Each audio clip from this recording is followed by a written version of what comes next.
that right now I have 60 multiple choice questions. 95% of them are not source-based, okay? So when you take a test for me, you have like the source-based questions, like a document or something, and then you always have at least like 10 that aren't source-based, okay? You're going to have about 60 of those non-source-based multiple choice questions, okay? I know what's on it. I made it. I broke it down by chapter, so when I review, before I move on to the next chapter, I've made sure I've covered what's been on there. So I'm covering the most important things, okay? Now, this is what's really, really important. It's a multiple choice, okay? And I'm taking a risk, okay? Because I can always go back to that 100 question, for the second 9 weeks, okay? I have to be able to, like, see your whole face, okay? And I need to be able to, like, when I look at the screen, it looks like you should be staring at me. Because, you're looking at the Chromebook, okay? Some people, it's like, they're taking their quiz, but they're like this, or like this. It's kind of obvious, okay? So I'm going to be just like a watchdog, I guess you say, just creeping, okay? So please, and you will not have 90 minutes for the 60 questions. It'll be probably a minute per question because these questions are pretty easy in terms of not a lot of words to read, okay? But I'm going to be making sure, and if I suspect you are cheating, then you will take the 100 question one, okay? So make it very obvious you are not cheating, okay? Yeah, okay, because I do have a teacher work day Friday. So if I feel like you were cheating, I'll say, hey, I need you to take it again in this version. Okay? So just do the right thing the first time. We're good. Okay. Do y'all have any questions about format, like logistics of the exam?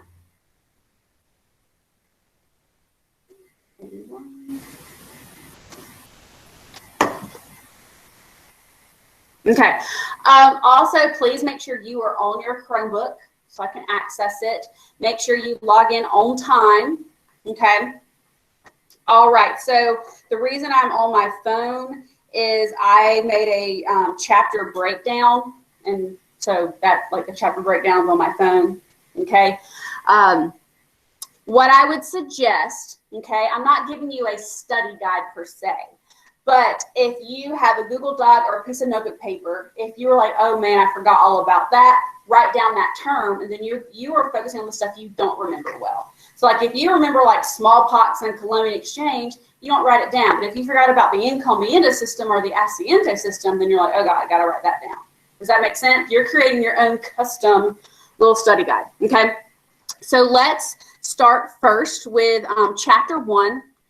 Chapter 1 will have just a few questions, okay? The main thing is, what is the main commodity we're talking about with chapter 1? That's your pre-Columbian Native Americans. That's your Mesoamericans. That's like, remember, irrigation systems, all that. What is the main commodity we're talking about here for chapter 1? I know it's like day 1. Corn. And what's the fancy word? Yes, exactly. You can say maize or maize. Okay. Good. So y'all know, like, the Aztecs and the Mayans really, they had that, they grew the maize, they had the surplus, okay, and then it's going to infiltrate like New Mexico, like where the Pueblos are. Remember, they built irrigation systems so they could grow more maize, and that's how they really traded. That before Columbus, the big like trading thing for a lot of areas would be corn or maize. Okay, we also know that other ways to, they adapted to their environment. We know that the Plains Native Americans, they will be nomadic following what? Buffalo and bison. Okay, you have those Chinooks in the California coast. What did they use to adapt to their environment? They really focus on fishing and will develop the canoe. Okay, that's really it for chapter 1. Anything I need to repeat for chapter 1? just by that, you could probably predict what type of questions would be on that. So hopefully those are like easy, gimme, a couple easy points kind of thing. Okay. Yes, Molly. Hold on one second. I need to turn.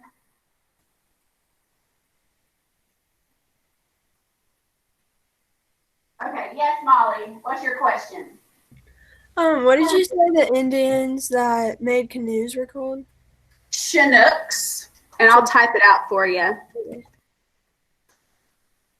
Chinooks.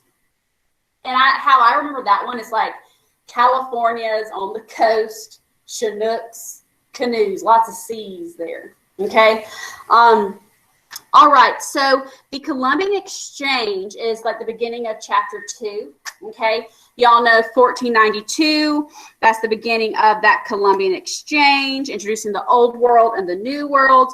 Y'all know there's some positive interactions, like, for instance, you have like potatoes and corn that's going to go to Europe, and that's going to lead to a more like diverse diet, which also would lead to a population growth because now you have more things you can eat and less starvation.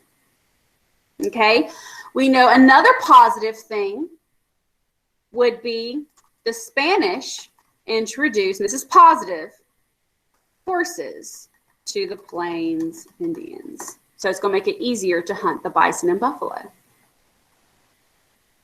Now, we also know the Spanish will introduce smallpox and syphilis, or smallpox mainly. So that's bad, okay? But, make sure like, here, like a positive and negative for each thing. We also know, too, a negative would be like African slaves are going to be sent to the Americas. That is bad if you're an African slave. So that's a negative interaction.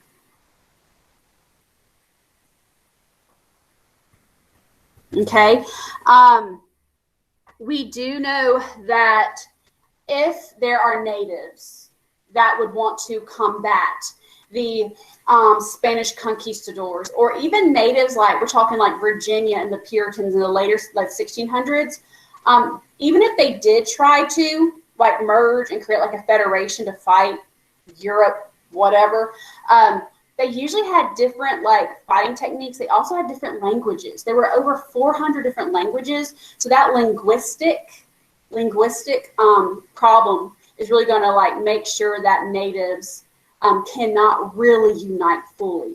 And if you can't unite fully against the enemy, that's probably not a good sign for you.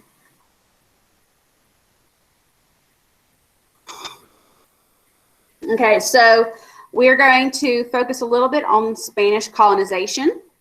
We know that New Spain is like the Southwest, and eventually there will be, there's also St. Augustine.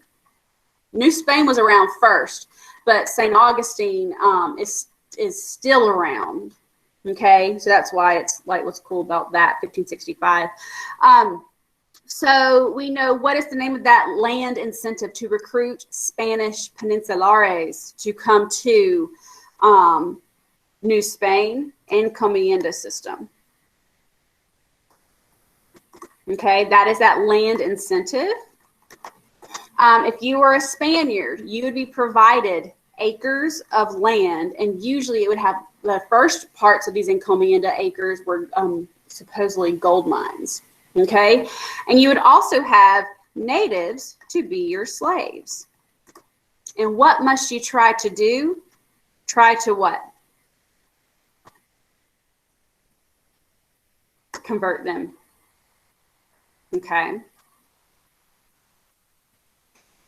Now, eventually, thanks to smallpox, thank you, Spanish, okay, some natives, will die, and so they will look at a new form of labor, African slaves. And the name of that is called the Asiento system. It's just like the encomienda system, but it's once after a lot of natives have died due to smallpox, and it's focusing on African slaves. Now you can see we talked about natives with the Spanish. We talked about Africans with the Spanish. Yes? How do you spell the system that they use for the African slaves? I-E-N-T-O.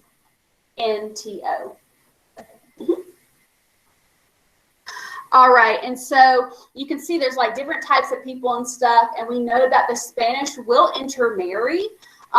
Sometimes, you know, they would intermarry just to like form like sometimes diplomatic relations. I would say like the French, it's more about diplomatic relations. Why some like European colonies would intermarry. But, you know, it's more about like economic relationships as well. But we do know what's going to happen with like the encomienda system and the asiento system and the intermarriages, or maybe not necessarily intermarriages, but just the reproduction of humans.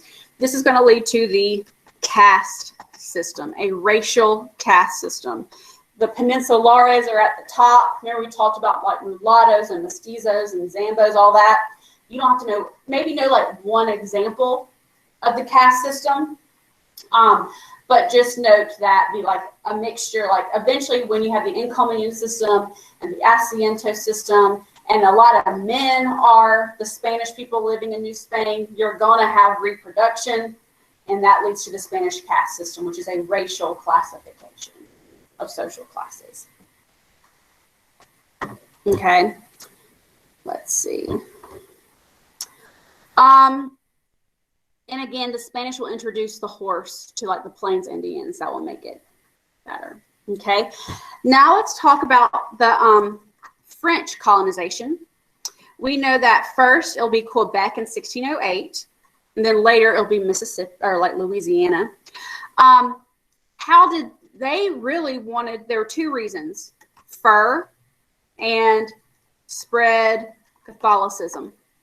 Okay, but they were not going to be as forceful as the Spanish were with the encomienda system. Okay, so they worked really well with the French. Like the French colonists worked really well with the natives. Remember, like what you would call like the French fur traders, the coureurs de bois, runners of the woods. But again, they worked really well. They worked out of like the couple we talked about, you know, Dutch, Spanish, English, and French. The French worked the absolute best with the natives there. Okay. The Dutch, second place. Okay. Let's see. Now, speaking of the Dutch, we know that they will establish New Amsterdam, right? Why did they establish that place? There is one main reason. There's a secondary reason, but there is one main reason. Why would they want that specific location? You got it. Trade. Okay. We're in chapter 2. Yeah, just it's like a chapter. You'll see 2 and 3 are kind of a mixture. They kind of go into each other, but we're almost in chapter 3. Okay. Yeah, so New Amsterdam, think like Hudson River, Atlantic Ocean, all that kind of stuff. It was all about trade because New York, think a major port. Okay, it was all about that water, that mercantilistic water. Okay, a second reason would be like to try to stick a claim in the middle of like England, like the English colonies. But the number one reason is port, you know, trade, that kind of stuff. Okay. Any questions from what I talked about in chapter 2? Okay. Any questions online, people?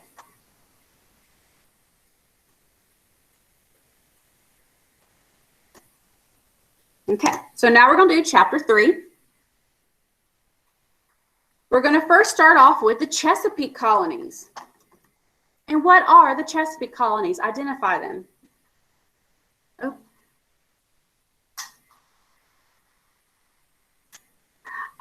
Jenna, and maybe for chapter 1, pueblos with irrigation systems to grow maize. That's it. Okay. What did you say, Keisha? Your right letter, Maryland. Virginia and Maryland, okay, are the Chesapeake. Okay. Remember, the first permanent English colony was established in what year? Virginia, but what year was it established? 1607. 1607, 1607, 1607. Okay. And it was established not for religious reasons, economic reasons. Remember, the king granted a charter to what joint stock company? Don't think too hard. The Virginia Company. Okay? And basically that was a group of men who put money, this is a joint stock, they put money in like the stock market, and if that company made money, they would make money because they're the ones who invested. And only men arrived in Jamestown, and we know eventually, like, they didn't plan to survive, like they didn't hunt, they didn't gather, they didn't grow stuff, they didn't make shelter. So that first one is going to be really bad. Remember that? And then eventually you have starving time. Remember all that. And John Smith changes things, okay? He saves the colony. But who economically saves the colony? Who economically saves the colony? Yeah, John Rolfe. John Rolfe is your tobacco guy. Thank you, Jenna. Virginia is known around the world for its special hybrid of tobacco. Okay, that is how the Virginia Company makes its money. Now, eventually, they grow too much tobacco, and there's too much of it, so they don't sell enough, prices go down, and eventually the Virginia Company does go bankrupt, and it will become a what colony? What did you say? Not debtors. That's Georgia. Think about it. If the Virginia Company is no more, who can swoop in and take it over? Yes, Sarah, royal colony. Okay. All right. Y'all know that the first legislative assembly in the New World, House of Burgesses, that was in Jamestown. A Burgess representative. Now, speaking about the House of Burgesses, y'all know that there will be a rebellion with like a former indentured servant and all that kind of stuff, right? What was the name of that rebellion? The first rebellion we talked about, Bacon's Rebellion. Okay. Now, let me give you a little context. Y'all remember that head right system where people got 50 acres per head? Okay.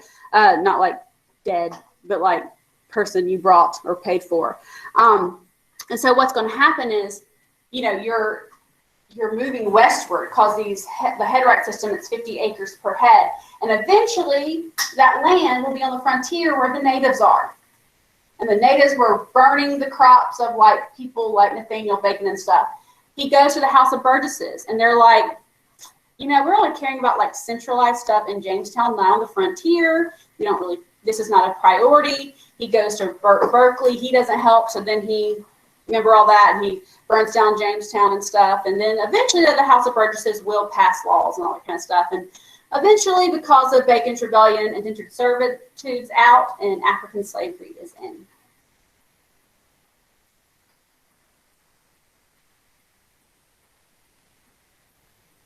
Okay.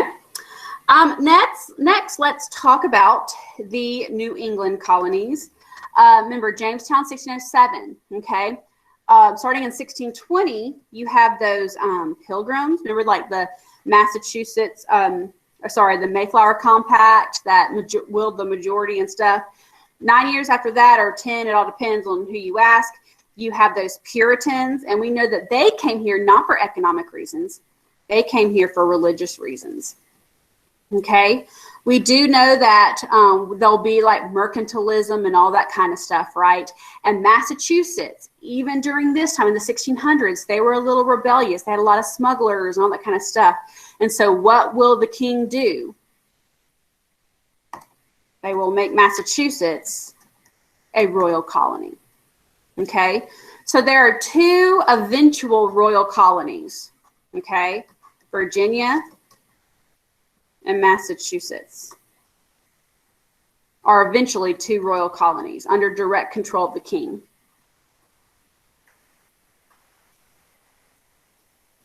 And we also do know that there'll be a couple of wars between Native Americans. Two in the New England colonies would be Pequot and King Philip. So those are just, you know, they fought Native Americans versus Puritans. They were rebellious, like during the Navigation Acts and all that kind of stuff. So it was a way of punishment. Crystalline.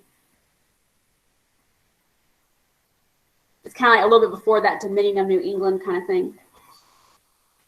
We also know there are the middle colonies.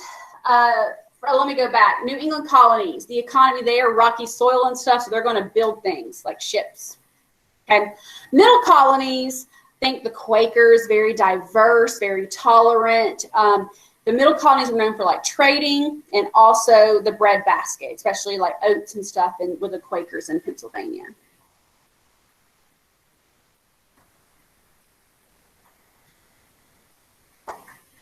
And that is it for chapter 3. Any questions, chapter 3?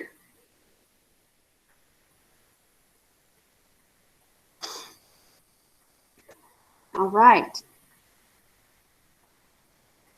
Now we're going to go to chapter 4, which is a pretty short chapter. Okay, so some of these things, just remember, we talked about mercantilism. Okay, remember the mother country provides the charter and then like establishes the colonies, and then whatever natural resources or raw materials are in the colonies must be shipped to the mother country. The mother country manufactures it. Remember all that?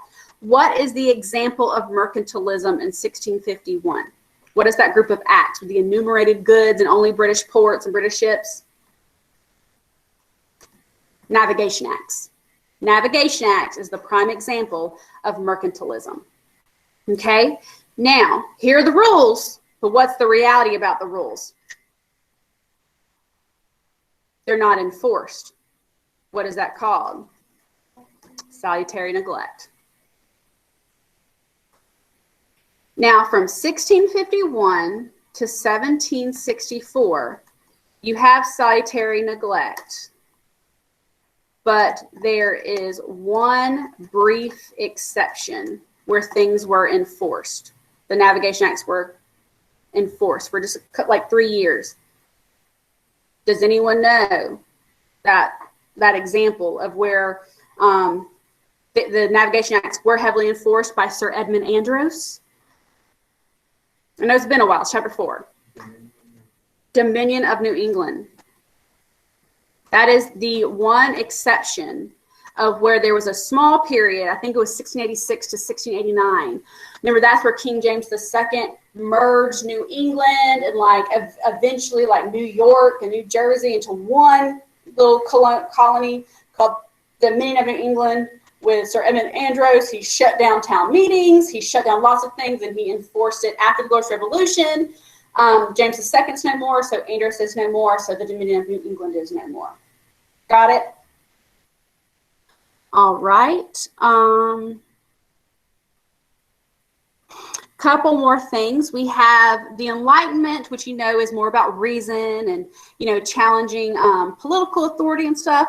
But what's the example of like the Old Lights and New Lights challenging traditional church authority in the 1700s? First Great Awakening. Okay. And there will be divisions. Old Lights and New Lights. Remember, the Old Lights are your like traditional, more academic, scholarly sermons. Your New Lights will be more like Presbyterian, but they're going to use like imagery and emotional ways to get you to ask God in your heart and repent of your sins, like Jonathan Edwards, George Whitefield. So there's an example of that. We also have a trial that pertains to freedom of the press. Whose trial was that? John Peter Zenger. Okay. Remember, he was a New York editor, and he criticized the royal governor of New York at the time. And back then, even if it was true, you could not do that. The jury at the trial acquitted him, saying that since the stuff was true, even though it broke the law, we're choosing not to sentence him, and we're choosing to acquit him. So this is a step toward that freedom of the press. And then the last thing for chapter 4 will be the first slave rebellion, and it will not be successful, but it's the first slave rebellion in the British colonies, And it took place in 1739. Does anyone know what I'm talking about? It had Jimmy. Remember that? Jimmy was the leader. Stono Rebellion. Yes. Good, Tommy. Good, Johnny and Alex. Stono Rebellion. Yes. Good, good, good, Jackson. So they were at the Stono River is near Charleston. They tried to go to Spanish Florida because they were promised their freedom. They will rob a general store, kill some white people. They do not make it. They're close to Spanish Florida to get their freedom, but they get caught. And as a result, after every slave rebellion, successful or not, stricter slave codes.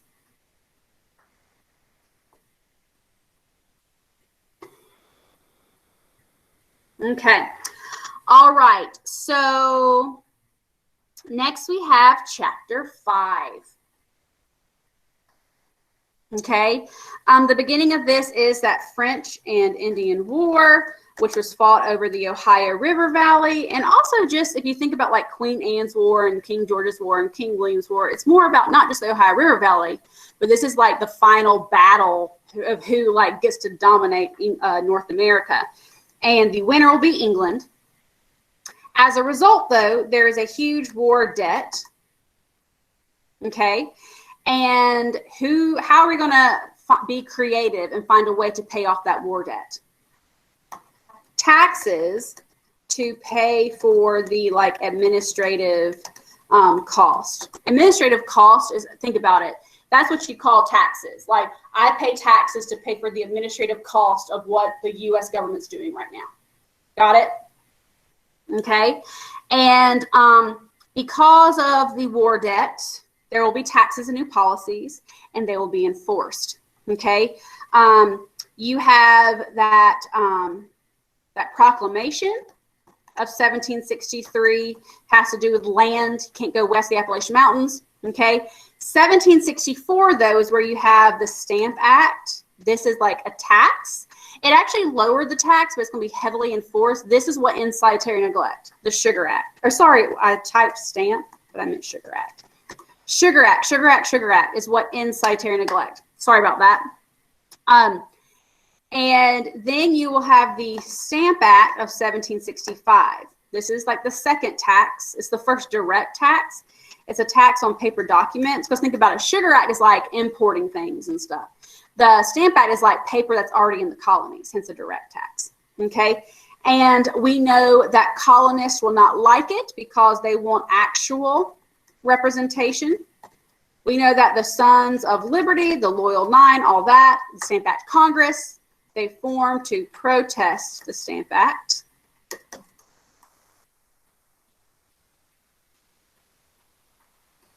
Okay. We know there's also like Townsend duties and all that kind of stuff. Speaking of the Townsend duties, they will be repealed except for the tax on tea, right? The Tea Act technically lowered the tax, but why was it sketchy? Why would colonists not like it? It granted a monopoly to the East India Tea Company. In response to this unfair monopoly, what will some colonists do? Boston Tea Party. In response to the Boston Tea Party, what will be passed to basically unleash punishment on the colonies? Intolerable acts or coercive acts? Good, good, Sarah.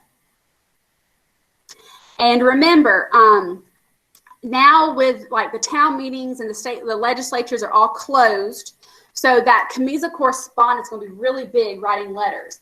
Eventually, because of the intolerable acts, they will realize they do need to meet and make a colonial statement, except for Georgia. Okay. And what is the name of the first meeting of most colonies?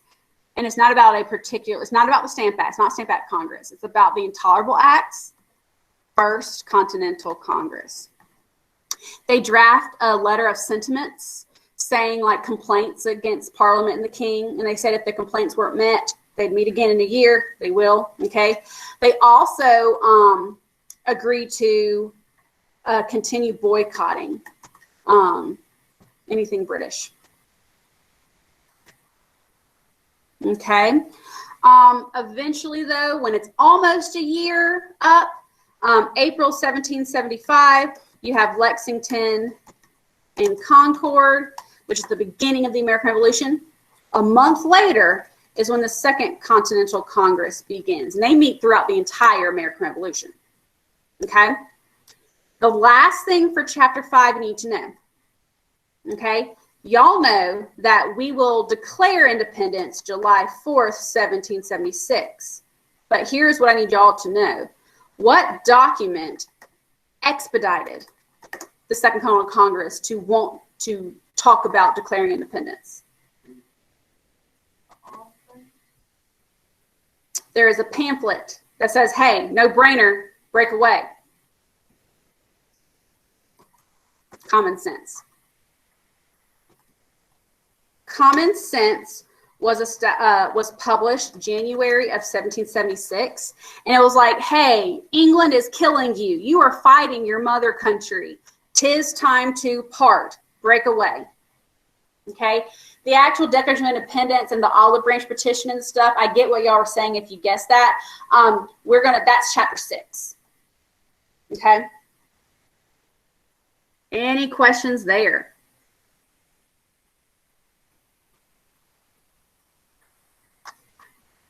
Okay.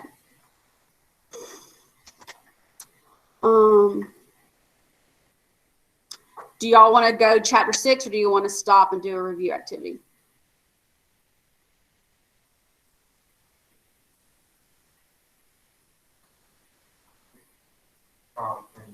Okay. Johnny, the voice of the people. Okay, so, okay, review. Okay, so let's see. Is everyone here? Almost everyone here. Anyone not here? Okay, here, I think. Let's do a quick 5-minute gym kit. 5-minute gym kit. Okay.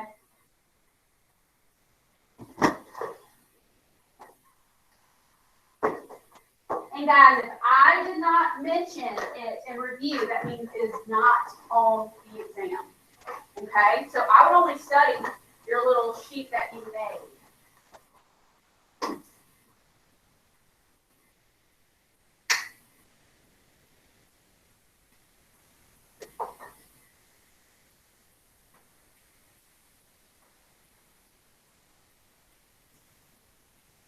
So we only do chapter 4, like all the way up to chapter 4 stuff, or is that? No. But tomorrow we'll do the rest. Oh. See, y'all have a quiz tomorrow, so we can do like beginning, review, you know what I'm saying?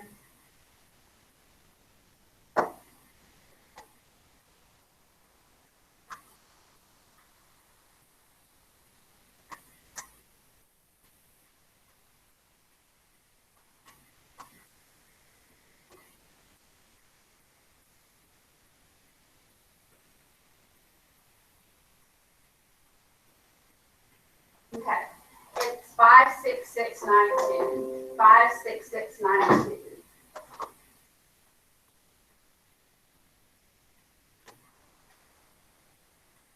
And this is just chapter 5.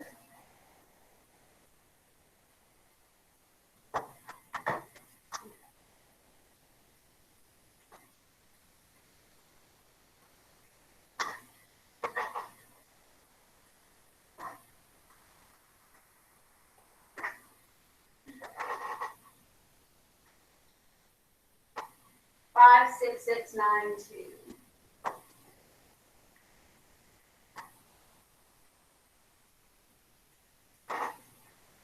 About 10 more seconds.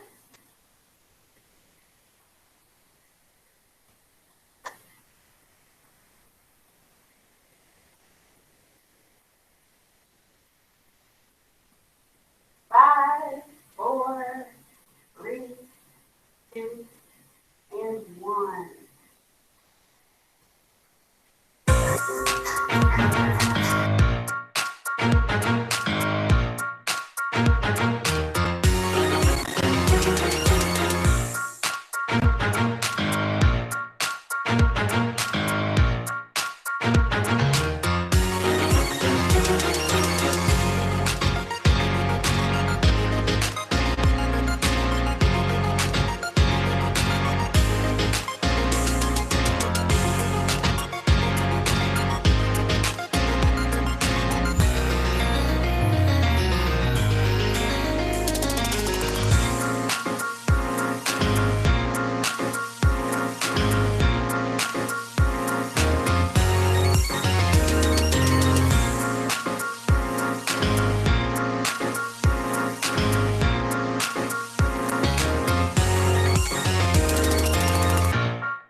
Did anyone have any questions about like anything that you missed on Gym Kit? No? Okay. Let's do one more. But I won't start it. I'll start it after the pledge. Okay? Any questions about anything we have talked about? I will tell you this right now. I did make like a bingo, virtual bingo I want to do tomorrow. And I think it's important that you know what your card is because there's a link and you click on which card you have, okay? So let me say this. So we're going to take the time right now so you know what your card is. Write it down somewhere. Tasia, you're going to be number 1. Alex, number 2. Alex, number 3.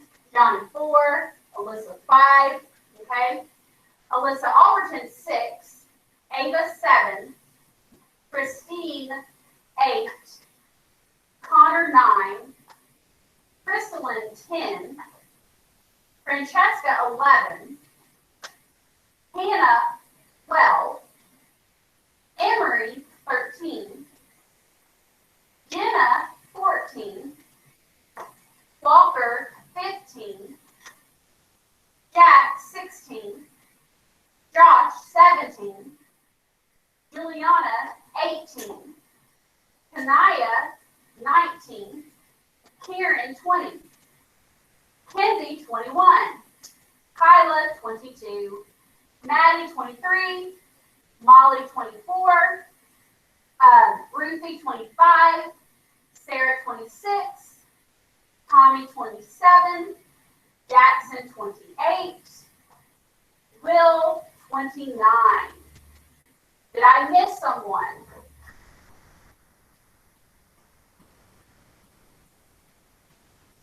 I think you were 11 or 12, Hannah. I think, or maybe just, let me see. It's for bingo tomorrow. It's for bingo tomorrow. Oh, Lord. Oh, let's see. Hold on 1 second. Francesca, what number were you? Okay, so Hannah, you are 12. Karen, what number were you?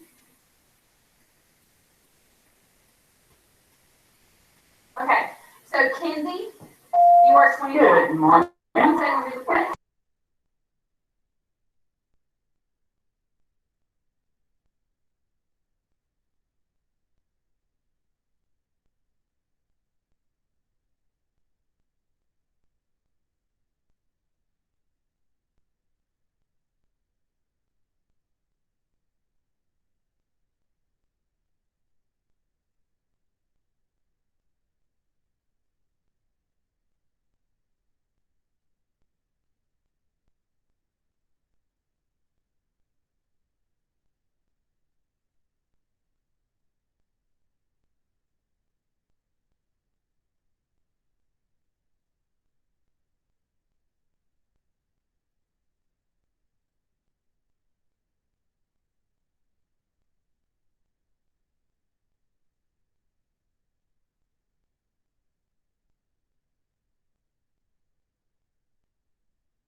Awesome. So hopefully that was a good review. Again, please just note what bingo card you have, so then when I send them out, it will make perfect sense tomorrow. You just have to make sure you know your number. Y'all can go ahead and log out. Have a good rest of your day. Don't forget to study.